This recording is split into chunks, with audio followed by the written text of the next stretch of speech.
1-1 jafntefli í dag. Hver þín fyrstu viðbrögð eftir þennan leik? Ég bara alls konar, þú veist. Ég finnst mæta mjög grimmir til leiks. Og vera bara yfir í baráttunni í fyrri hálfleik og vera mjög öflugir og á móti sterkum leikmönnum og Sigga og Kjartani, þú veist, það mjög hugrætt maður og mann og mjög mikið pláss í kringum okkur og bara gera virkilega vel í því.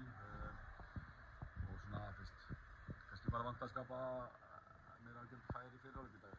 Ólafur Alfreð fór mjög gott færi og svo tók við þessu og Damir, við náðum ekki að skora en okkur leið bara vel inn í hálfleikinn og svo bara, þannig að stýrðin einhvern veginn svona, þá eru höggin þyngri þannig að þegar markið þeirra kemur að menn aðeins einhvern veginn smástunduna oftur sem auðvitað ekki frábært en svo bara sem menn bara herja á jöfnunarmarkið þá það kemur og gerðu það vel og það er mikil trú og í end bara auðvitað svekkelsi að búin að jafna leikinn 7 mínútur eftir manni fleiri útileikmaður hjá þeim í marki að ég vilja fá betri stöður og betri færi og láta reyna meira á Sigga og vörðinni þessar 7 mínútur en bara fyrir góðu karakter að ná í stíginu og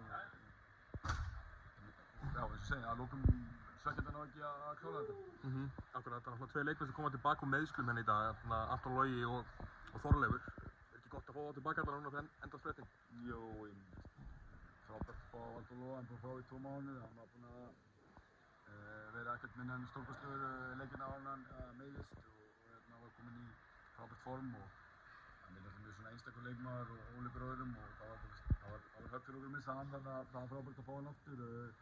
Þorleifur hefur ekki spilað leik síðan í febrúar 24 þannig að það er risastórt fyrir hann persónulega að koma inn á þeim í dag og hefur verið ofboðslega duglegur í sinni endurhæfingu og mjög gott hugarfar og samskapur fyrir okkur að fá hann inn í hópinu, það er mjög mikilvægt og við erum mjög ánægðir með það og samskap ánægðir að marka okkur að fái loksins að standa. Hann hefur sett okkur sem var reyndið fiskir sem það telur og það var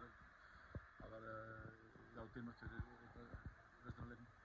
Akkurat, en Andri Rafn og Aron Bjarnason, eru þeir bara út restina tímabilinu eða hvernig er staðan á þeim?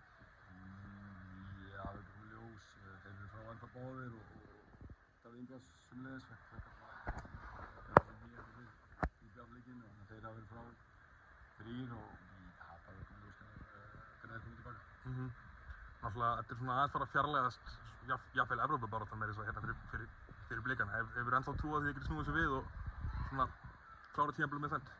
Já, ég mæti fyrir einasta leik, þú veist, bara hungraðir og með drive og menn verða ekki sakaður neitt annað og hver einasta leikur sem endar með öðru en sigrir bara út af vonbrigði og menn hafa svarið langflestum vel í næsta leik. Næsta leikur núna út í Sviss og við erum leiðin núna í leik í Evrópu þannig að við þurfum aðeins að resetta bara mennseti fyrir þann leik og svo við bara halda áfram og spila þess að síðustu 3 leiki í deildinni og sjá hvernig það skilar. Það er ekkert annað fyrir okkur að gera.